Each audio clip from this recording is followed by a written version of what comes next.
the history of slavery and colonialism, which Akala helps us, reconsider, rethink in a really compelling way in natives. And we've seen things like off the back of Black Lives Matter, we've seen the Black curriculum, there's brilliant social enterprises that allow landing into schools that perhaps have never considered that sort of perspective of colonialism.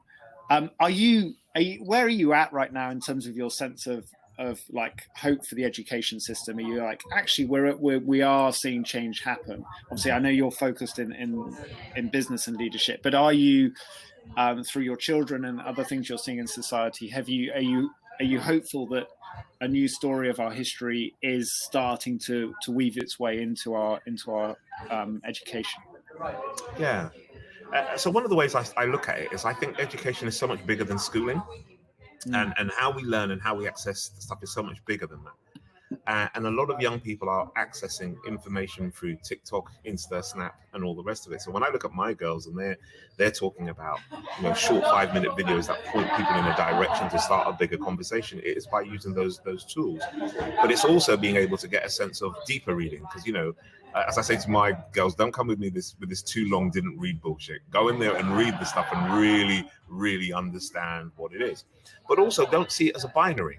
Because one of the things that I think is important here is that very often, and I'm sure we'll discuss it later in our group, is very often people look at race just in the binary of black and white, but it's so much bigger than that. I've had to deal with clients in Latin America where there's a big issue around race. I've been doing issues, working with issues in India where there's the levels of caste as well as race. Been working in Australia. Been working in China. And in all those spaces, that kind of racial or ethnic superiority is fascinating to be able to basically understand the history behind it and why people behave in such a way. And so for me, the younger generation, being aware of how they can change or how they can impact and being culturally aware of where people are coming from as well is incredibly important. And schools play a role, but I think there's an even bigger role in the community. I think there's an even bigger role in families. Again, coming back to my point about being kind, you may not necessarily understand where other people are coming from, but have a sense of understanding. I was reading a book just recently by David Baddiel called Jews Don't Count. Really short little book.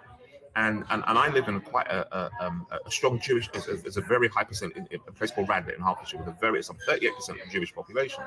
And it's fascinating that a lot of my learning has been by just talking to people and just understanding and tackling my own biases and my own misunderstandings about things. And we've been having these incredible conversations. And again, you realize, we're just humans. And if we can be in a space where we recognize, look, there is a history, let's be really clear. There's a horrible history that got us to this point. We're probably only living in if you're from South Africa, you're probably living 25 years where there's not been apartheid. Here in the UK, I grew up where I knew when I was quite small that, my parents and their colleagues couldn't get houses because they said that no Irish, no niggers, no dogs. Those are the things that were actually on walls in my lifetime. So this is still fresh in people's minds. I just think that it will probably take a generation to shift, but I do believe there's an opportunity for people to just be kinder, be a bit more empathetic, be a bit more involved, just go, how can I just make the world a better place by treating people better? That's my kind of utopian view of it, but I do believe there is hope. I'm pleased to hear the idealism that I recognized when I met you 15 years ago is still strong. It's really good to hear, David.